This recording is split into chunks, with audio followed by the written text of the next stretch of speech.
अब देखना है ट्रांसक्रिप्शन। तो सबसे पहले हमने डिस्कस किया आरएनए का फॉर्मेशन, राइबोन्यूक्लिक एसिड और आरएनए। उससे पहले मैंने डीएनए से डीएनए बनाना, डीएनए रेप्लिकेशन होता है वो सिखाया।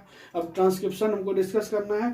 ट्रांसक्रिप्शन डिस्कस करना है तो ट्रांसक्रिप्शन देखो अब क्या होता है। डीएनए से कोई भी इंफॉर्मेशन एमआरएनए का स्पेसिफिक बात हम इसलिए करते हैं, देखो डीएनए से तो तीनों आरएनए बनेगा, एक तो टीआरएनए, आरआरएनए, एमआरएनए, तीनों एमआरएनए बनेगा। लेकिन हम हमेशा एमआरएनए को ज्यादा इंपॉर्टेंस, ज्यादा डिफरेंस इसलिए देते हैं क्योंकि डीएनए से एमआरएनए में मतलब कोडोन जो होता है प्रोटीन सिंथेसिस में पॉलीपेप्टाइड चेन जो बनता है, वो पॉलीपेप्टाइड चेन का इंफॉर्मेशन कोडोन के फॉर्म में कहाँ होता है, एमआरएनए पे। तो इसीलिए अगर हमको डीएनए से बनेगा तो तीनों आरएनए, लेकिन सबसे इंपॉर्टेंट कौन आरएनए है, एमआरएनए है, क्योंकि एमआरएनए पे क्या है, कोडोन के फॉर्म में इंफॉर्मेशन किसका, पॉलीपेप्टाइड चेन का। तो अब हम कहीं पे भी बात करेंगे तो डीएनए से डायरेक्ट एमआरएनए, क्योंकि सबसे इंपॉर्टेंट है। अगर हम एक बार बात करें तो ये करें कि genetic information, transfer of genetic information from DNA to mRNA is known as transcription. मतलब जेनेटिक इंफॉर्मेशन डीएनए से एमआरएनए, ओवरऑल यही मैं बता रहा हूं कि डीएनए से एमआरएनए, डीएनए से आरएनए बनना जिस प्रोसेस के थ्रू बनता है उसको हम बोलते हैं ट्रांसक्रिप्शन। और ओवरऑल बात यही हुआ, डीएनए में जो इंफॉर्मेशन है वो एमआरएनए के पास पहुंचा है कोडोन के फॉर्म में, इस प्रोसेस को क्या बोलेंगे, ट्रांसक्रिप्शन।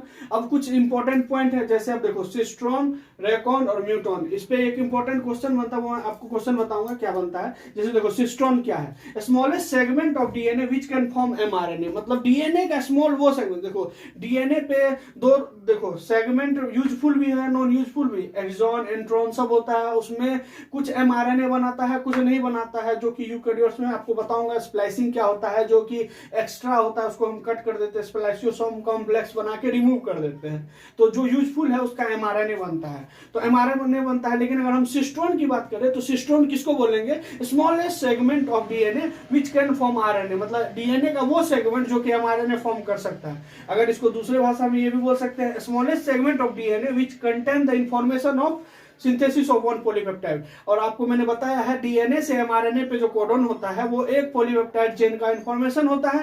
तो आपको मैंने बता दिया कि स्मॉलेस्ट सेगमेंट डीएनए का जिसके पास इंफॉर्मेशन हो क्या, एक पॉलीपेप्टाइड चेन का सिंथेसिस करने का, उसको हम सिस्ट्रॉन बोलते हैं। और ये फंक्शनल यूनिट भी है, ये फंक्शनल यूनिट भी है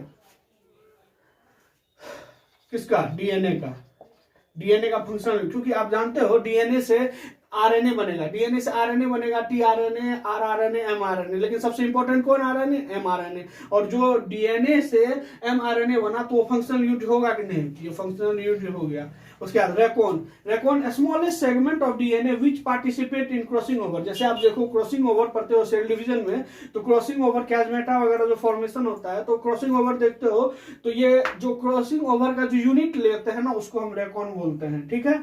या वहां पे जहां पे क्रॉसिंग ओवर होगा, तो क्रॉसिंग ओवर मतलब जैसे ये जीन है लगभग, देखो ये जीन और ये जीन मतलब बिल्कुल पास पास चल रहा है, तो इसमें क्या हो जाता है कि बिल्कुल पास वाला जीन इधर से उधर क्रॉसिंग ओवर हो जाता है, ठीक है। वो चीज आगे मैं बताऊंगा। तो क्रॉसिंग जहां पे मतलब कैपेबल ऑफ रिकॉम्बिनेशन और यूनिट ऑफ रिकॉम्बिनेशन, मतलब इधर उधर हो सकता है, क्रॉसिंग ओवर हो सकता है, तो उसको हम उस पोर्शन को, उस स्मॉल सेगमेंट ऑफ डीएनए को क्या बोल देते हैं, रेकॉन। उसके बाद एक म्यूटॉन के बारे में देख लो, smallest segment of DNA which undergoes in mutation, मतलब जो डीएनए का वह सेगमेंट जो म्यूटेशन के अंदर गया है, ठीक है। अब और एक बात याद रखना कि म्यूटेशन सिंगल न्यूक्लियोटाइड में भी हो सकता है, और हम इसको यूनिट ऑफ मतलब म्यूटेशन भी बोल सकते हैं म्यूटॉन को, क्योंकि म्यूटॉन जो है एक सिंगल, अगर आप एक बेस पेयर मतलब नाइट्रोजन बेस पेयर 3 का मिलकर एक कोडोन बना, अगर आप एक बेस पेयर को भी चेंज कर दोगे ना तो पूरा वो कोडोन चेंज हो जाएगा, पूरा कोडोन चेंज हो जाएगा, पूरा पॉलीपेप्टाइड चेंज हो जाएगा। तो म्यूटेशन के कारण, म्यूटेशन किस पे भी, सिंगल न्यूक्लियोटाइड पे भी हो सकता है, ठीक है। इसे आप ध्यान रखना, और इसको हम यूनिट, म्यूटेशन का यूनिट भी बोलते हैं। अब ये तीनों वर्ड जो है, ये तीनों सेमोर बेंजर साइंटिस्ट है, ये तीनों टर्म दिए हैं, ठीक है, तीनों टर्म। लेकिन आपको इस टर्म के बारे में पूछा गया कि ये टर्म किसने दिया है, तो ये क्वेश्चन पूछा हुआ है, नीट का क्वेश्चन पूछा हुआ है, ये नीट में पूछा गया है कि सिस्ट्रॉन टर्म कौन दिया, तो वो तो ये, लेकिन ये तीनों टर्म दिया है इन्होंने, तो मैंने तीनों एक साथ करके लिख दिया है, ठीक है। और 2005 में एक क्वेश्चन और पूछा गया था, 2005 में AIPMT, उसमें ये था कि इसका सीक्वेंस क्या है। तो सबसे बड़ा सीक्वेंस, सबसे gene, cistron, recon muton on the basis of size, size के बेसिस पर इसका सीक्वेंस क्या है, ये 2005 में पूछा गया है एआईपीएमटी में। तो ये इंपॉर्टेंट क्वेश्चन है, ये ध्यान रख लेना। इसी के लिए ये मैंने ये तीनों टर्म को मैंने डिफाइन इसलिए किया क्योंकि ये इंपॉर्टेंट क्वेश्चन इससे था। और आपको मैंने भी बताया है कि इसके बारे में भी कौन साइंटिस्ट इस टर्म को दिया है उसके बारे में। ये तीनों के बारे में नहीं पूछा है, इस टर्म के बारे में बस पूछा है, लेकिन आप तीनों को ध्यान रख लेना। और इसका जो सीक्वेंस है साइज के बेस पे, किसके, साइज का सीक्वेंस, ये ध्यान रख लेना। जीन सबसे बड़ा, उसमें उसके बाद सिस्ट्रॉन, उसके बाद रेकॉन, उसके बाद म्यूट्रॉन। उसके बाद एक स्पेशल टाइप ऑफ आरएनए होता है, जैसे आपने टीआरएनए, एमआरएनए, आरआरएनए पढ़ा, उसी तरह एक होता है एसएनआरएनए, इसको बोलते हैं स्मॉल न्यूक्लियर आरएनए। ये कहाँ होता है, न्यूक्लियस के अंदर होता है, और ये आपको हेल्प करेगा स्प्लाइसियोसोम कॉम्प्लेक्स बनाने में, एचएनआरएनए बनाने में, वो मैं आपको बताऊंगा। बस आप इस चीज से डरना मत कि हाँ ये कौन सा आरएनए आ गया, तो आप इसको एक चीज में ध्यान रख सकते हो। एसएनआरएनए है स्मॉल न्यूक्लियर आरएनए, कहाँ होता है, न्यूक्लियस के अंदर। न्यूक्लियस के अंदर होता है, ये कहाँ हेल्प करता है, स्प्लाइसिंग में, स्प्लाइसियोसोम कॉम्प्लेक्स फॉर्मेशन में, और एचआरएनए के फॉर्मेशन में ये हेल्प करता है। और ये हेल्प करता है, इससे आपको क्या, अगर ये न्यूक्लियस में है तो आप जानते हो यूकेरियोट्स में होगा, क्योंकि न्यूक्लियस यूकेरियोट्स में ही होता है, प्रोकैरियोट्स में तो न्यूक्लियस होता नहीं है। तो इसीलिए प्रोकैरियोट्स में इसका जब एसएनआरएनए की बात करें तो आप समझ जाना यूकेरियोट्स की बात चल रही है। ठीक है, ये तो आपका बेसिक इंफॉर्मेशन हो गया। अब हम डिस्कस करेंगे ट्रांसक्रिप्शन क्या है, ट्रांसक्रिप्शन का क्या प्रोसेस है। ट्रांसक्रिप्शन को भी हम 2-3 स्टेज में पढ़ेंगे, कैसे कैसे कौन सा एंजाइम कैसे वर्क करता है, क्या डिफरेंस है, कौन सा प्रोकैरियोट कौन सा यूकेरियोट, हर चीज को डिस्कस करेंगे। ये आपका मेन डेफिनेशन वाला पोर्शन था। अब मैं आपको ट्रांसक्रिप्शन डिफाइन कर रहा हूं, समझा रहा हूं। ट्रांसक्रिप्शन जो है, ट्रांसक्रिप्शन डीएनए से आरएनए का फॉर्मेशन, डीएनए से आरएनए का फॉर्मेशन को हम ट्रांसक्रिप्शन बोलते हैं। ट्रांसक्रिप्शन के लिए अब कुछ इंपॉर्टेंट चीज आपको जानना पड़ेगा। देखो डीएनए का एक तो ये हो गया 3,5 और ये 5,3 ये इसका ये कॉम्प्लीमेंट्री होगा। अगर यहाँ ए है तो यहाँ यू होगा, यहाँ जी है तो मतलब अगर डीएनए का बात करें, ए है तो टी होगा, जी है तो सी होगा, मतलब टी है तो ए होगा, मतलब इस तरह इसका कॉम्प्लीमेंट्री ये होगा। लेकिन आप ये जानो, इसको हम एंटीसेंस बोलते हैं। एंटीसेंस क्यों? क्योंकि इस पे इंफॉर्मेशन होता है एमआरएनए का, जो इस पे एमआरएनए का इंफॉर्मेशन होता है। इसीलिए हम हमेशा बोलते हैं कि जो मतलब एंटीसेंस स्ट्रैंड जो है उसके सामने मतलब वो आरएनए पॉलीमरेज आता है, आरएनए पॉलीमरेज आ करके एमआरएनए बनाना शुरू करता है। तो एमआरएनए बनाना शुरू करता है कौन से एंड से, थर्ड एंड पे आकर के। और ये थर्ड एंड पे क्यों? क्योंकि थर्ड एंड पे ही इंफॉर्मेशन है एमआरएनए बनाने का। ठीक है, तो ये चीज आप समझो। अभी अब मैं बताता हूं कि देखो डीएनए में जो है, डीएनए में जो एंटीसेंस कोडॉन है ये 3,5 है, एंटीकोडॉन 3,5। और आप ये जानते हो ट्रांसक्रिप्शन आरएनए बनाना है तो आरएनए डीएनए के दोनों स्ट्रैंड से आरएनए नहीं बनाना है। ये डीएनए का दोनों स्ट्रैंड है 3,5,5,3, तो इसका एक स्ट्रैंड से हमको आरएनए का फॉर्मेशन करना है। तो एक स्ट्रैंड से फॉर्मेशन करना है। अब एक चीज सोचो, 3 से 5 में एंटीसेंस कोडॉन का अगर डायरेक्शन है, जो इसका टेम्पलेट स्ट्रैंड है डीएनए का, वो अगर 3 से 5 है तो यहाँ पे जो पॉलीमरेज आएगा, और वैसे भी आपको मैंने बताया है पॉलीमराइजेशन हमेशा 5 से 3 डायरेक्शन में, और यहाँ 3 है तो यहाँ से 5, इधर से 3। एमआरएनए मतलब फॉर्मेशन का डायरेक्शन होगा 5 से 3। तो ओवरऑल आप ये बोल सकते हो कि ट्रांसक्रिप्शन का जो डायरेक्शन होगा वो 5 से 3 होगा। और आपको मैं एक ब्रॉड टर्म सिंपल से चीज एक्सप्लेन कर देता हूं कि या तो रेप्लिकेशन हो या तो ट्रांसक्रिप्शन हो, फॉर्मेशन या पॉलीमराइजेशन का डायरेक्शन ऑलवेज 5 to 3 होगा। जैसे डीएनए में, डीएनए रेप्लिकेशन में डीएनए पॉलीमरेज बाइंड एट मतलब आरएनए प्राइमर बाइंड हुआ था थर्ड एंड पे, आरएनए प्राइमर बाइंड होने के बाद फिर डीएनए पॉलीमरेज आया, फिर इलोंगेशन किया, तो वो कहां पे, थर्ड एंड पे बाइंड हुआ, और फॉर्मेशन पॉलीमराइजेशन का डायरेक्शन 5 से 3। उसी तरह डीएनए का एंटीसेंस जो टेम्पलेट जो स्ट्रैंड है और एंटीसेंस स्ट्रैंड है उस पे इंफॉर्मेशन होता है। तो 3 से 5 के स्ट्रैंड के अकॉर्डिंग एमआरएनए बनना शुरू होगा, और एमआरएनए बनने का जो डायरेक्शन होगा वो 5 से 3 डायरेक्शन होगा। और आपको एक चीज और याद रखना है, ट्रांसक्रिप्शन और एप्लीकेशन का जो फॉर्मेशन का डायरेक्शन है 5 से 3, पॉलीमराइजेशन का डायरेक्शन 5 से 3। अब देखो, अब आप सोचोगे कि आरएनए, जैसे एमआरएनए जो बनाते हैं, डीएनए से एमआरएनए बनाएंगे तो उसमें एक एंजाइम हेल्प करेगा जिसको बोलते हैं ट्रांसक्रिप्टेज।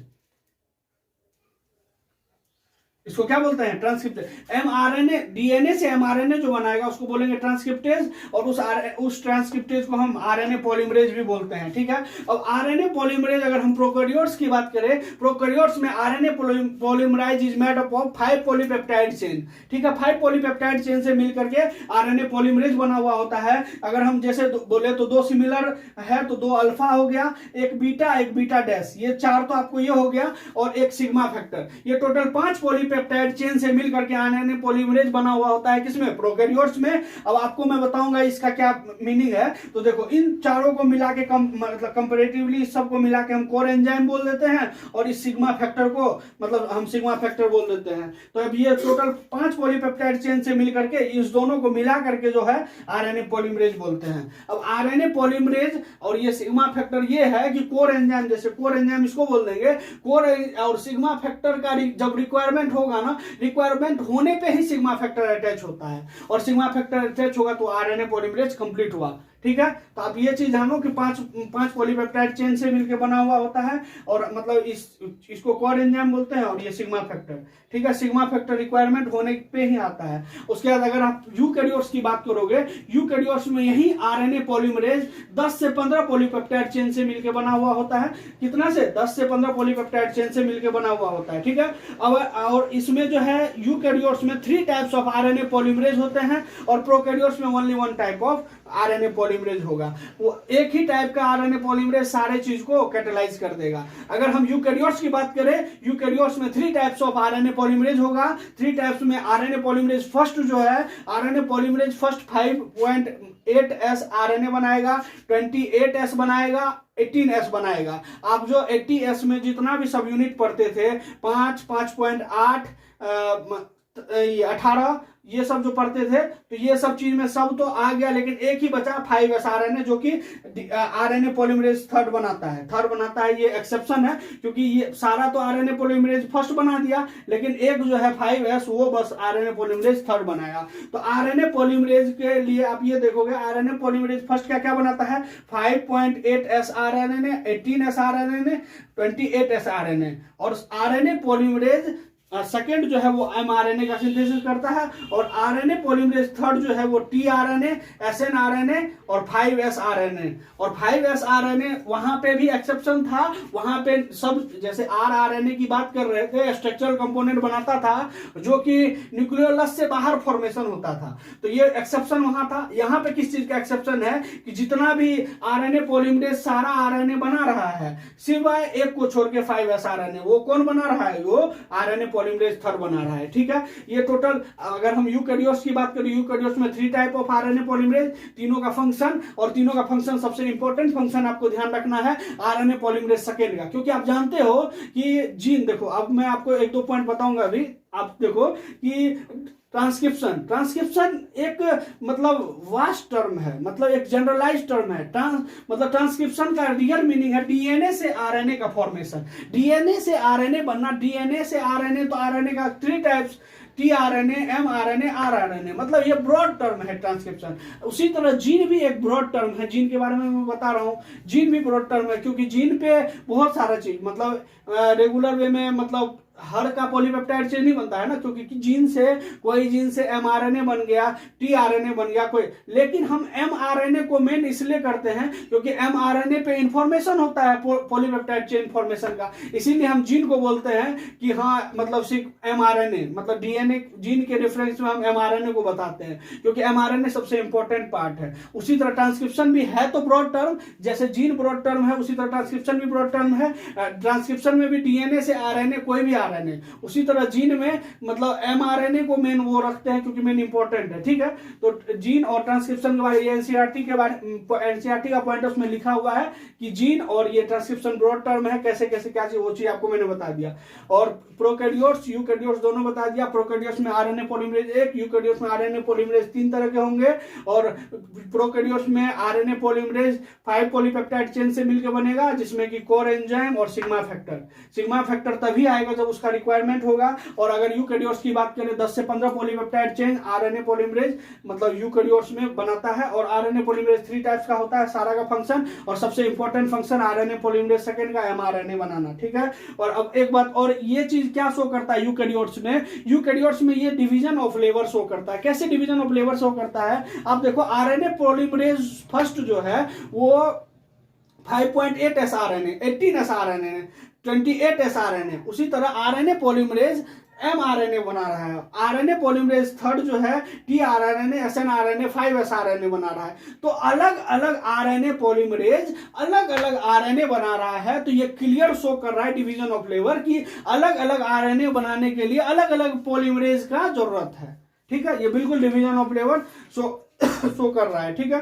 तो अब आपको एक चीज मैं बता दूं कि ये जो यूकैरियोट्स की बात कर रहे हैं, यूकैरियोट्स में आरएनए पॉलीमरेज तीन तरह के, लेकिन आप एक चीज सोचो कि मतलब प्रोकैरियोट्स में अगर हम यूकैरियोट्स की बात करें, यूकैरियोट्स में 3 तरह का तो ये पॉलीमरेज आपको डिस्कस किया। लेकिन एक बात, ये तो हम न्यूक्लियस के बारे में बात किया ना, ये न्यूक्लियस के अंदर ये सब आरआरएनए ये सब जो है न्यूक्लियस के अंदर, मतलब 80S वाला जो है 80S वाला है वो यूकैरियोट्स का हम डिस्कस कर चुके हैं। लेकिन आप सोचो साइटोप्लाज्म में, माइटोकॉन्ड्रिया में, क्लोरोप्लास्ट में, इसमें तो जो कुछ सेल ऑर्गेनेल्स जिसमें 70S राइबोसोम्स भी होता है।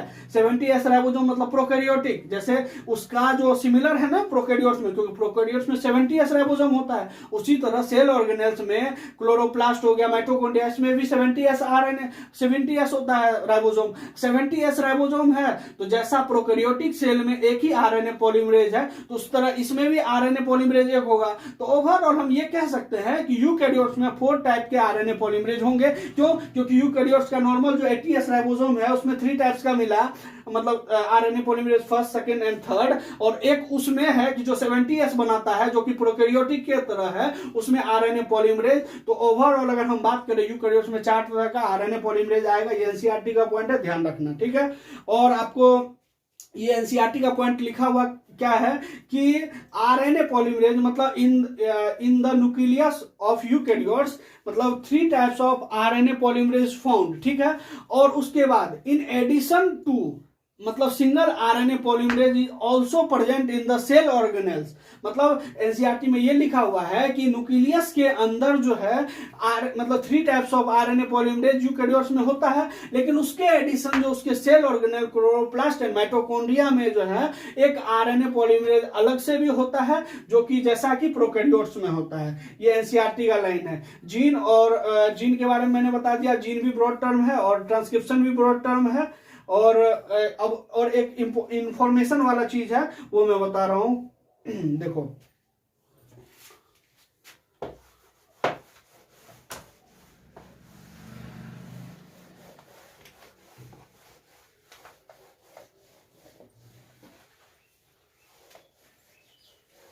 आपने देखा था डीएनए रेप्लिकेशन बाय डायरेक्शनल था बोथ स्ट्रैंड का, लेकिन जब यहां पे अगर आप ये करोगे मतलब ट्रांसक्रिप्शन की बात करोगे, ट्रांसक्रिप्शन में देखो, ठीक है, ये 3-5 मान लो, ये 5-3 मान लो। अब ये जो ट्रांसक्रिप्शन होगा, ये ट्रांसक्रिप्शन एक ही साइड से होगा और ये बनेगा। क्यों बनेगा, कैसे बनेगा, सोचो आप। एनसीईआरटी का पॉइंट है कि इसमें यह है कि अगर ये 3 से मतलब ट्रांसक्रिप्शन का अगर मतलब प्रोटीन बनाए, सपोज दैट, सोचो इसमें है, हम आपको बता रहे ट्रांसक्रिप्शन में एक ही स्ट्रैंड एमआरएनए बनाएगा, एक ही स्ट्रैंड, एक स्ट्रैंड कुछ नहीं करेगा, ठीक है। तो एक ही स्ट्रैंड बनाएगा, लेकिन अगर आप सोचते हो कि दोनों स्ट्रैंड बनाएगा तो क्या होगा, एनसीईआरटी में लिखा हुआ है कि अगर ये एक स्ट्रैंड एमआरएनए बना दिया, एमआरएनए बनाया, अगर 5-3 स्ट्रैंड भी एमआरएनए बना दिया, सपोज दैट ये भी एक एमआरएनए, ये वाला एमआरएनए, और इधर भी एक एमआरएनए बना, ये एमआरएनए, ये एमआरएनए, ये भी एमआरएनए, ये भी एमआरएनए, ये भी एमआरएनए। अच्छा एक चीज बताओ, ये एमआरएनए है तो ये दोनों, ये सब कंप्लीमेंट्री होगा कि नहीं होगा, ये क्योंकि इसका कंप्लीमेंट्री है, इसका कंप्लीमेंट्री है, और ये दोनों कंप्लीमेंट्री होगा, 100% होगा। और हमको क्या करना है कि ट्रांसक्रिप्शन करके डीएनए से आरएनए और आरएनए से प्रोटीन बनाना है। यहां तो डीएनए से हम आरएनए बनाए, डीएनए से आरएनए बनाए, अब आरएनए बनने के बाद अब ये तो ब्लॉक हो गया, अब यहां से प्रोटीन कैसे सिंथेसिस, क्योंकि एमआरएनए खाली होता तभी तो ट्रांसलेशन होता, तो इसमें क्या मिला आपको, प्रोटीन का फॉर्मेशन नहीं होगा। प्रोटीन का इसीलिए हम बोल सकते हैं कि मतलब ट्रांसक्रिप्शन ही एक ही स्ट्रैंड से होगा और एक ही स्ट्रैंड से होना चाहिए, क्योंकि अगर दोनों स्ट्रैंड से होगा तो ये कंबाइन हो जाएगा और कंबाइन हो जाएगा और कंबाइन करके एक दूसरे को ब्लॉक कर देगा, एक दूसरे को ब्लॉक कर देगा, तो फिर ये प्रोटीन नहीं बना पाएगा, प्रोटीन नहीं बना पाएगा। और दूसरा लाइन एनसीईआरटी में लिखा हुआ है कि एक प्रोटीन प्रोटीन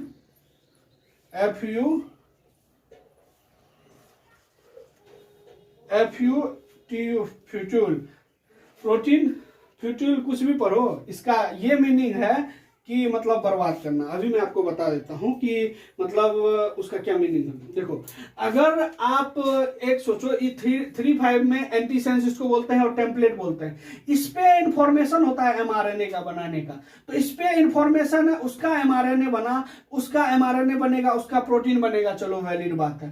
अगर इस पे कहाँ इंफॉर्मेशन है, 5-3 पे थोड़ी ना इंफॉर्मेशन होता है, इंफॉर्मेशन तो 3-5 पे होता है। अगर 5-3 में इंफॉर्मेशन ही नहीं है, इंफॉर्मेशन नहीं है, तो एमआरएनए क्या बनाएगा, फिर प्रोटीन क्या बनाएगा। सपोज दैट मान के चलो अगर एमआरएनए बना भी दिया, आप एक चीज जानते हो कि एक सिंपल सा मिस्टेक जो है एमआरएनए बनाने में, वो पूरा पॉलीपेप्टाइड चेन को बिगाड़ देता है। अगर इसके पास कोई इंफॉर्मेशन ही नहीं है तो प्रोटीन बनाएगा भी तो क्या, कोई फालतू का प्रोटीन बना दिया, तो इसीलिए हम उसको बोलते हैं प्रोटीन फ्यूट्यूल। ये इंपॉर्टेंट पॉइंट है, ये चीज ध्यान रख लेना आप, ठीक है। अब ये मतलब मेन एनसीईआरटी का पॉइंट हो गया।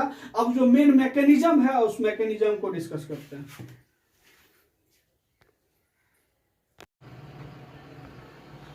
ये जो ट्रांसक्रिप्शन है, ट्रांसक्रिप्शन हमको 3 फेज में पढ़ना है, ठीक है। 3 फेज में पढ़ना है इसको, मतलब एक इनिशिएशन, इलोंगेशन एंड टर्मिनेशन। अब इनिशिएशन कैसे होगा, आपको मैंने बताया था कि आरएनए पॉलीमरेज जो है, जिसको कि कोर एंजाइम और सिग्मा फैक्टर मिल करके आरएनए पॉलीमरेज का फॉर्मेशन करता है। और आपको मैंने बताया था कि ये जब मतलब ये जो आरएनए पॉलीमरेज है, ये आरएनए पॉलीमरेज है,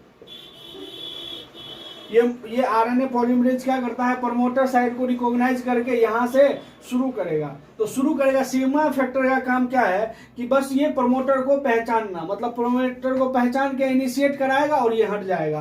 तो सिग्मा फैक्टर जो है मतलब बस इनिशिएट करने का काम करेगा, ठीक है। सिग्मा फैक्टर इनिशिएट काम कर, और सिग्मा फैक्टर जैसे ही इनिशिएट किया और वो हट जाएगा।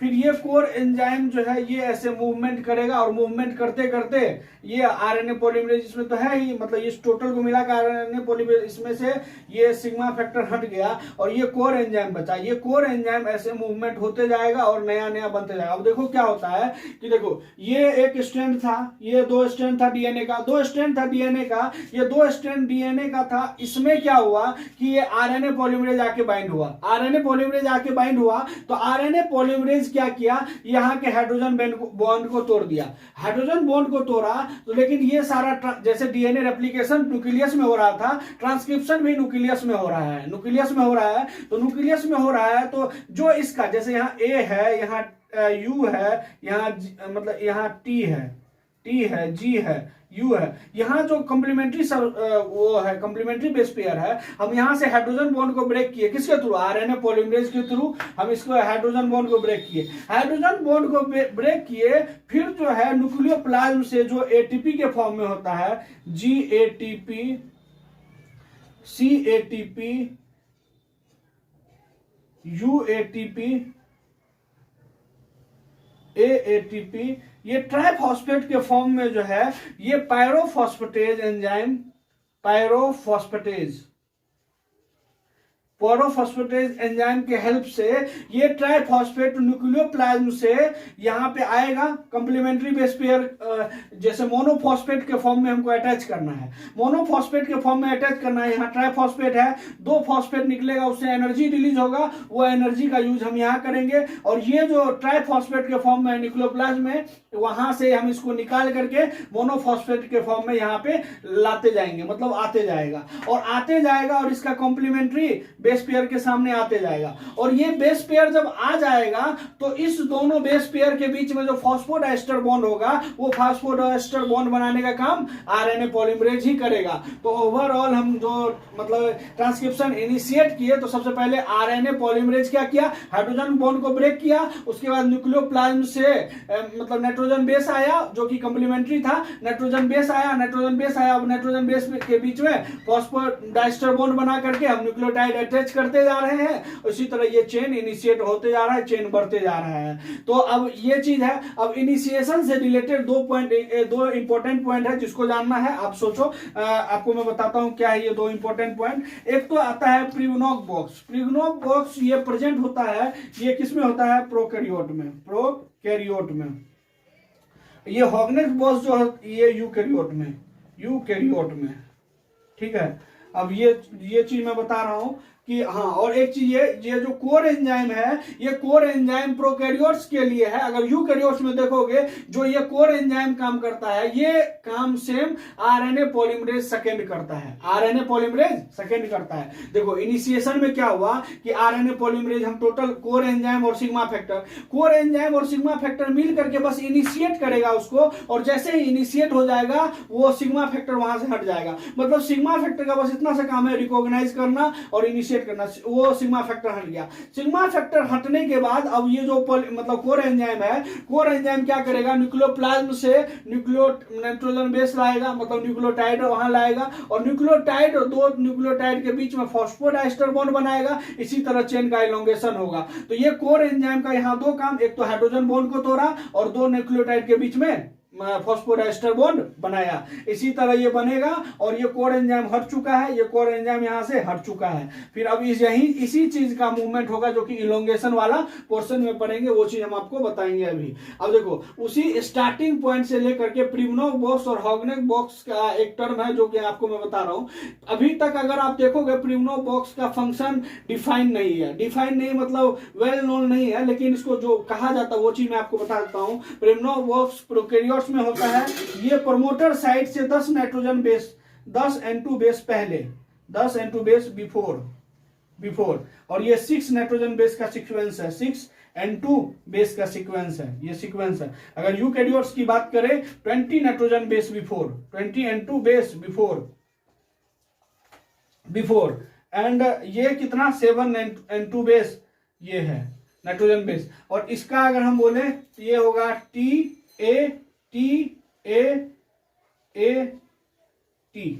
ये हो गया। अगर इसका देखोगे तो TA ठीक है। और देखोगे TA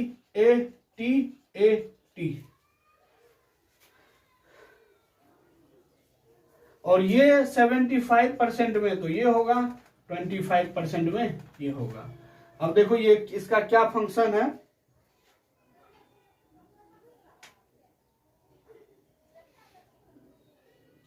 देखो जैसे मैंने आपको बता दिया कि आरएनए पॉलीमरेज जैसे डीएनए रेप्लिकेशन होता था, सेम तरह से यही प्रोसेस डीएनए रेप्लिकेशन जैसे उसी तरह आरएनए। अब डीएनए रेप्लिकेशन में क्या किए थे, आरएनए पॉलीमरेज आया, न्यूक्लियोटाइड कहां से लाए, न्यूक्लियोप्लाज्म से। उसी तरह इसमें भी न्यूक्लियोटाइड कहां से लाएंगे, न्यूक्लियोप्लाज्म से लाएंगे। उसमें भी ट्राइफॉस्फेट के फॉर्म में था, मोनोफॉस्फेट में कन्वर्ट किए, एनर्जी लगाए, कौन सा एंजाइम यूज हुआ वो भी बता दिया। यहाँ पे भी सेम चीज होगा कि इस स्ट्रैंड से एमआरएनए बनाना है तो एक छोटा सा हम पोर्शन को हाइड्रोजन बॉन्ड को ब्रेक किए और हम कंप्लीमेंट्री नाइट्रोजन बेस को न्यूक्लियोटाइड को वहां लाए, अब न्यूक्लियोटाइड लाने के बाद फॉस्फोडाइस्टर बॉन्ड भी वहीं बना देगा और फॉस्फोडाइस्टर बॉन्ड बनेगा। इसी तरह ये बढ़ते जाएगा, फिर ये खोलते जाएगा हाइड्रोजन बॉन्ड, न्यूक्लियोटाइड को लाते जाएगा, फॉस्फोडाइस्टर बॉन्ड बनाते जाएगा और ये इनिशिएशन मतलब ये इलोंगेशन होते जाएगा। और होते होते फाइनली लास्ट में एक टर्मिनेटर साइड मतलब पैलिंड्रोमिक सिंड्रोम होता, मतलब पैलिंड्रोमिक वो जो होता है ना डीएनए वो प्रेजेंट है, तो वो उसको रिकॉग्नाइज कर लेता है टर्मिनेटर साइट को, और टर्मिनेटर साइट को रिकॉग्नाइज करेगा। अगर प्रोकैरियोट की बात करें तो प्रोकैरियोट में रो फैक्टर आ जाता है। जैसे यहाँ एक सिग्मा था, वहां रो फैक्टर है, और जो यूकैरियोट्स की बात करें, यूकैरियोट्स में आरएनए पॉलीमरेज 2 ही है, जो कि आरएनए पॉलीमरेज 2 यहाँ पे मतलब एंजाइम के तरह, ये कोर एंजाइम के तरह भी आरएनए पॉलीमरेज 2 ही करता है। वहां पे यूकैरियोट्स में टर्मिनेटर साइड को भी आरएनए पॉलीमरेज 2 ही रिकॉग्नाइज करता है, और जैसे ही रिकॉग्नाइज करेगा एमआरएनए का सिंथेसिस बंद हो जाएगा। और वहीं पे अगर हम कोर एंजाइम में रो फैक्टर जोड़ दिए तो ये रिकॉग्नाइज करेगा प्रोकैरियोट्स में, और प्रोकैरियोट्स में रिकॉग्नाइज करने के बाद फिर ये उसको मतलब रोक देगा सिंथेसिस ऑफ एमआरएनए। अब ये जो प्रिवनोव बॉक्स है ये प्रोकैरियोट्स में होता है 10 nitrogen base before starting point से 10 नाइट्रोजन बेस पहले 6 नाइट्रोजन बेस का एक मतलब 6 नाइट्रोजन बेस प्रेजेंट होता है इसी में। अगर आप ऐसे देखोगे तो ये लगभग 6 नाइट्रोजन बेस पेयर पहले, कितना पहले, ये 10 नाइट्रोजन बेस पहले, 10 नाइट्रोजन बेस पहले ये 6 नाइट्रोजन बेस का एक सीक्वेंस है जिसको बोलते हैं TA टाटा एट। अब इसमें क्या होता है, जो साइंटिस्ट लोग का कहना है वो ये कहना है कि जैसे ही ट्रांसक्रिप्शन होता है, ट्रांसक्रिप्शन टाइम में आरएनए पॉलीमरेज सबसे पहले आकर के इस प्रिवनोव बॉक्स में, यूकैरियोट्स में प्रिवनोव बॉक्स में जाके अटैच होता है। अटैच होने के बाद वो सेडल लाइक स्ट्रक्चर, सेडल जानते हो घोड़े का पैर में वो लोहे का वो होता है तो उसको हम बोलते हैं सेडल। तो सेडल लाइक स्ट्रक्चर फॉर्म करता है, और ये स्ट्रक्चर फॉर्म करके मतलब ट्रांसक्रिप्शन का इनिशिएशन को स्टिमुलेट करता है। तो ऐसा कहा गया है जो प्रिवनोव बॉक्स का काम है प्रोकैरियोट्स में, वही हॉगनॉग बॉक्स और टाटा बॉक्स का काम है यूकैरियोट्स में। यूकैरियोट्स में 20 नाइट्रोजन बेस बिफोर ये सीक्वेंस 7 नाइट्रोजन बेस का सीक्वेंस होता है जिसको हम हॉगनॉग बॉक्स बोलते हैं। इसको अगर हम बोले TA और ये 75% में ये होता है, कुछ में ये सीक्वेंस भी होता है TA ये 25% में। और इसका बेसिक सा काम क्या मैंने बताया कि ये जो आरएनए पॉलीमरेज जाके वहां ज्वाइन होगा, सेडल लाइक स्ट्रक्चर बनाएगा, और सेडल लाइक स्ट्रक्चर बना के क्या करेगा, इनिशिएशन को स्टिमुलेट करेगा। और इनिशिएशन को स्टिमुलेट करेगा तो ये टोटल आ गया इनिशिएशन में पर्सन। इनिशिएशन में कैसे इनिशिएट हुआ, डीएनए रेप्लिकेशन में जैसा हो रहा था सेम ट्रांसक्रिप्शन में उसी तरह हुआ। न्यूक्लियोप्लाज्म से क्या लाए, न्यूक्लियोटाइड लाए, और उसके जस्ट कंप्लीमेंट्री लगाते गए, और आरएनए पॉलीमरेज क्या करते गया, इसमें फॉस्फोडाइस्टर बॉन्ड बनाते गया। सबसे पहले आरएनए पॉलीमरेज क्या किया, हाइड्रोजन बॉन्ड ब्रेक किया, और फिर न्यूक्लियोप्लाज्म से न्यूक्लियोटाइड लाया और अलग अलग न्यूक्लियोटाइड लाया, और दोनों के बीच में फॉस्फोडाइस्टर बॉन्ड बनाते गया। चेन इलोंगेशन होते गया, मतलब होना शुरू हुआ। फिर ये जो इसमें ये जो रो फैक्टर मतलब सिग्मा फैक्टर हट गया, तो बस कोर एंजाइम बचा। अब कोर एंजाइम ही आगे बढ़ रहा है, और हाइड्रोजन बॉन्ड को ब्रेक कर रहा है, और न्यूक्लियोटाइड के बीच में फॉस्फोडाइस्टर बॉन्ड बनाते जा रहा है, और एमआरएनए का सिंथेसिस।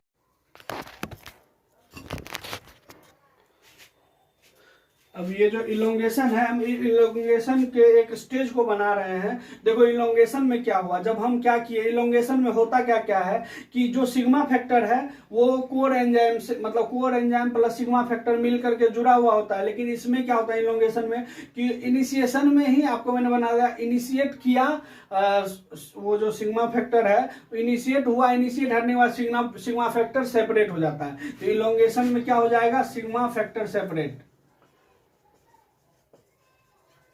होगा। और सेकेंड चीज क्या होगा कि formation of phosphodiester bond between the nucleotide देखो अब क्या होता है कि जैसे ये 3 और 5 एंड है, 3 और 10 पहले इससे पिछले में जो ये उल्टा मैंने बना दिया था, ऊपर में 3 5 था और यहाँ पे नीचे 3 5 हो गया, ऊपर 5 3 हो गया। तो इससे आप कंफ्यूज मत होना। देखो ये कोर एंजाइम है, कोर एंजाइम जैसे क्या हुआ कि पहले इनिशिएट यहाँ हुआ, यहाँ से हाइड्रोजन बॉन्ड ब्रेक करते गया और यहाँ पे न्यूक्लियोटाइड लाते गया। हाइड्रोजन बॉन्ड ब्रेक हुआ, इसके कंप्लीमेंट्री यहाँ पे जैसे देखो ये हाइड्रोजन बॉन्ड ब्रेक हुआ, बॉन्ड ब्रेक हुआ, इसके कंप्लीमेंट्री AUGC आते गया और इस दोनों के बीच में फॉस्फोडाइस्टर बॉन्ड कौन बनाते गया, आरएनए पॉलीमरेज। तो फॉस्फोडाइस्टर बॉन्ड बनाते गया और ये एमआरएनए बनते गया और ये एंजाइम आगे निकलते गया। तो आगे निकला तो ये जो डीएनए डबल स्टैंडर्ड था ये फिर से ये डबल स्टैंडर्ड, ये जैसे कोर एंजाइम आगे हो गया तो ये एमआरएनए तो ये बाहर आते गया, ये जो फॉस्फोडाइस्टर बना ये बाहर आते गया और इधर ये डीएनए का फॉर्मेशन भी होते गया, क्योंकि डीएनए जैसे कॉम्प्लीमेंट्री था तो फिर यहाँ पे भी बॉन्ड बनते गया। और जैसे ही कोर एंजाइम, हम एक स्पेशल मतलब सिचुएशन को एनालिसिस कर रहे हैं कि जैसे ये कोर एंजाइम है, कोर एंजाइम क्या कर रहा है, ये छोटे से अपार्टमेंट में क्या कर रहा है, हाइड्रोजन बॉन्ड ब्रेक कर रहा है, न्यूक्लियोटाइड आ रहा है, न्यूक्लियोटाइड के बीच में फॉस्फोडाइस्टर बॉन्ड बना रहा है और फॉस्फोडाइस्टर बॉन्ड बनाते जा रहा है, ये न्यूक्लियोटाइड लंबा होते जा रहा है। तो ये तो आपको हो गया इलोंगेशन। अब इसके बाद लास्ट स्टेज आता है टर्मिनेशन। टर्मिनेशन देखो, टर्मिनेशन में क्या होगा कि जैसे यही जो स्ट्रैंड है, ये जो 5-3 है और ये 3-5 स्ट्रैंड है, ये कोर एंजाइम जो है, जैसे यहाँ पे कोर एंजाइम ये mRNA का बन रहा है, सिंथेसिस हो रहा है, ठीक है, ये हाइड्रोजन बॉन्ड है, ये और मान के चलो ये साइट आपको मिल गया टर्मिनेटर साइट। टर्मिनेटर साइट मतलब पैलिंड्रोमिक सीक्वेंस अगर मिल गया तो ये टर्मिनेटर साइट है। अगर हम बात करें प्रोकैरियोट का, प्रोकैरियोट की बात करें, प्रोकैरियोट में core enzyme plus rho factor मिला करके रिकॉग्नाइज करता है, ये रिकॉग्नाइज करता है टर्मिनेटर साइट को। लेकिन अगर हम यूकैरियोट की बात करें, यूकैरियोट में ये आरएनए पॉलीमरेज सेकेंड का काम है रिकॉग्नाइज करने का। अब देखो कि इलोंगेशन जब हो रहा था तो ये मतलब इधर डीएनए भी बनते जा रहा था और आरएनए भी निकलते जा रहा था, और ये कोर एंजाइम का स्लाइडिंग होते जा रहा है। स्लाइडिंग होते होते जब प्रोकैरियोट्स में क्या होता है कि रो फैक्टर इस कोर एंजाइम से आके अटैच हो जाता है। सपोज दैट ऐसा रो फैक्टर आके अटैच हो गया। जैसे रो फैक्टर आके अटैच होगा, ये टर्मिनेटर एंड को रिकॉग्नाइज कर लेगा, और टर्मिनेटर एंड को जैसे ही रिकॉग्नाइज किया और ये एमआरएनए को बोल देगा कि बस हो गया, एमआरएनए सिंथेसिस बंद करो, और एमआरएनए सिंथेसिस बंद हो जाएगा, और सिंथेसिस बंद हो जाएगा तो एक सिंगल एमआरएनए ये इस टाइप का फॉर्मेशन हो जाएगा। ठीक है, ये हो जाएगा। ये इसके बाद वाला स्टेज होगा। क्यों होगा? क्योंकि जब ये रिकॉग्नाइज कर लिया टर्मिनेटर एंड को, और टर्मिनेटर एंड को रिकॉग्नाइज करने के बाद क्या किया, ये इस एंजाइम के फंक्शन को रोक दिया और एमआरएनए का सिंथेसिस बंद हो गया। ये तो था प्रोकैरियोट में। यूकैरियोट में क्या होता है कि ये एक्स्ट्रा उसमें कुछ नहीं, आरएनए पॉलीमरेज ही इसमें सारा चीज कर रहा है। तो आरएनए पॉलीमरेज सेकंड जाता है, आरएनए पॉलीमरेज सेकंड खुद रिकॉग्नाइज कर लेता है पैलिंड्रोमिक सीक्वेंस और मतलब टर्मिनेटर साइट को, और रिकॉग्नाइज करेगा। रिकॉग्नाइज जैसे ही करेगा और वो इसको एंजाइम को बोल देगा कि ठीक है अब हो गया, फिर वहां से एमआरएनए के सिंथेसिस को स्टॉप कर देगा, और एमआरएनए का सिंथेसिस स्टॉप हो जाएगा तो एक सिंगल एमआरएनए बन जाएगा। ये यूकैरियोट्स में, प्रोकैरियोट्स में। तो ये टोटल 3 प्रोसेस ट्रांसक्रिप्शन में सबसे पहले इनिशिएशन, इलोंगेशन और टर्मिनेशन। सबसे पहले इसको मैं एक बार आपको मैं इनडायरेक्टली फिर से मैं आपको समझा देता हूं। देखो आप बहुत, ये चीज तो आपको समझ में आ गया। देखो अब एक चीज और समझो।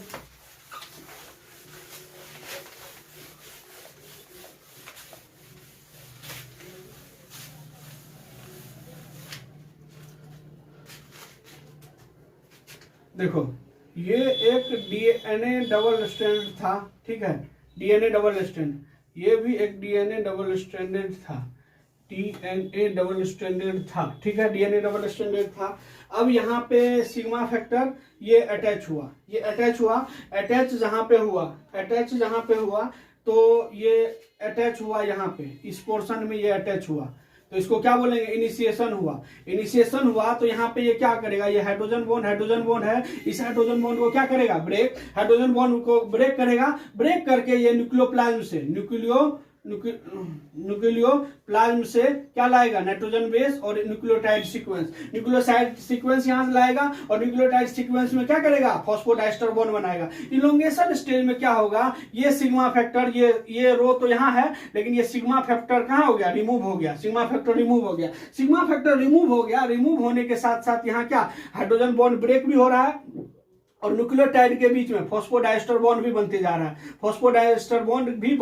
है, और इधर एमआरएनए का सिंथेसिस भी हो रहा है। तो ये होते होते हो गया इलोंगेशन। फिर फाइनली लास्ट स्टेज में क्या होगा, यहां मिल गया इसको टर्मिनेटर साइट, और टर्मिनेटर साइट जैसे ही मिला ये कोर एंजाइम हो गया इससे अलग, और कोर एंजाइम जैसे ही अलग हो गया ये एमआरएनए का सिंथेसिस हो चुका है,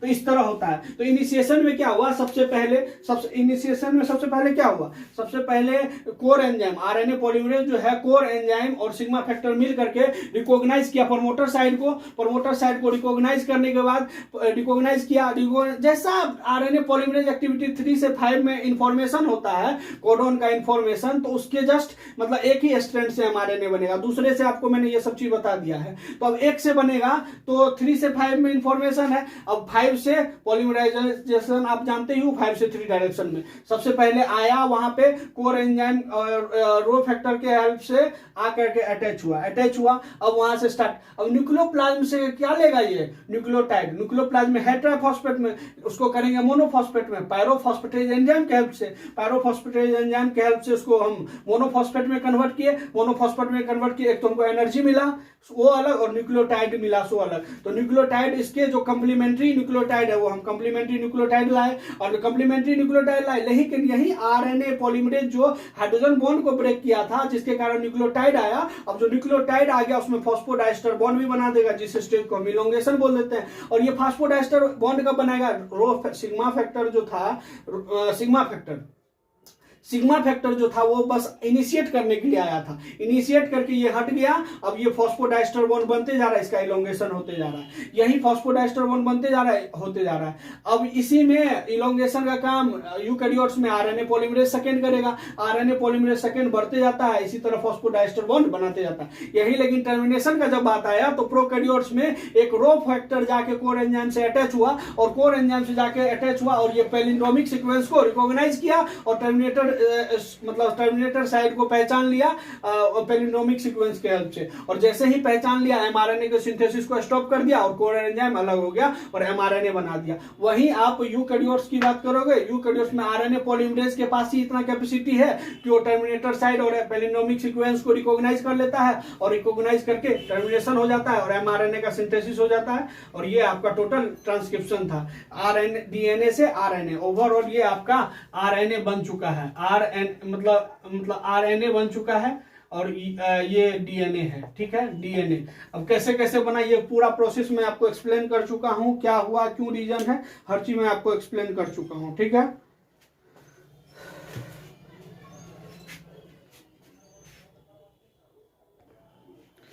अब जो इलोंगेशन देखते हो, इलोंगेशन के रिगार्डिंग एनसीईआरटी में एक पॉइंट है, क्या पॉइंट है कि जैसे जैसे इलोंगेशन होता है, इलोंगेशन जब होता है एक स्मॉल पार्ट में हाइड्रोजन बॉन्ड ब्रेक होता है, हाइड्रोजन बॉन्ड ब्रेक होता है, और इसमें क्या होता है कि जो न्यूली सिंथेसाइज एमआरएनए है वो इससे अलग होते जाता है, वो अलग एक स्मॉल अमाउंट ऑफ, मतलब एक स्मॉल पार्ट जो होता है आरएनए का वही कोर एंजाइम से अटैच होता है, न्यूली सिंथेसाइज ये एमआरएनए जो है ये कोर एंजाइम से सेपरेट होते जाता है। ये एनसीईआरटी का पॉइंट है, आप ध्यान में रखना, ठीक है। अब इसके बाद कैसे कैसे इलोंग स्प्लाइसिंग होता है वो चीज आपको मैं बता रहा हूँ। देखो स्प्लिट जीन क्या होता है, स्प्लिट जीन डिस्कवर किया रोबोट्स, साइंटिस्ट रोबोट्स, और 1993 ईस्वी में इसको दे दिया गया नोबेल प्राइज। अब इतना बड़ा काम किया जो इसको नोबेल प्राइज दिया गया। तो एक चीज बताओ, ये सबसे पहले डिस्कवर किया था एडिनो वायरस में, ये सब चीज इंपॉर्टेंट। स्प्लिट जीन, अब क्या है स्प्लिट जीन, देखो अगर कोई भी डीएनए है, कोई भी जीन का जो सीक्वेंस है, जैसे डीएनए था डबल स्ट्रैंडेड 3 और इसको एंटीसेंस बोले, और इसके अगर इस पे एमआरएनए का, मतलब एमआरएनए सिंथेसिस का इस पे इंफॉर्मेशन है, तो ये 3 और 5 एंड है।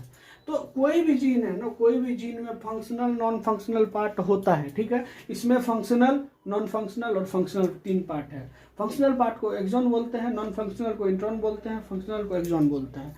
तो अब हमको क्या है कि इस जीन में से नॉन फंक्शनल पार्ट को रिमूव करना है, क्योंकि प्रोटीन सिंथेसिस जो होगा पॉलीपेप्टाइड चेन से हम प्रोटीन सिंथेसिस करेंगे, जो फंक्शनल, जिसमें इंफॉर्मेशन है, जो फंक्शनल है उसका इंफॉर्मेशन से हम प्रोटीन बनाएंगे, तभी तो अच्छा बात है ना, तो हम वो बनाएंगे।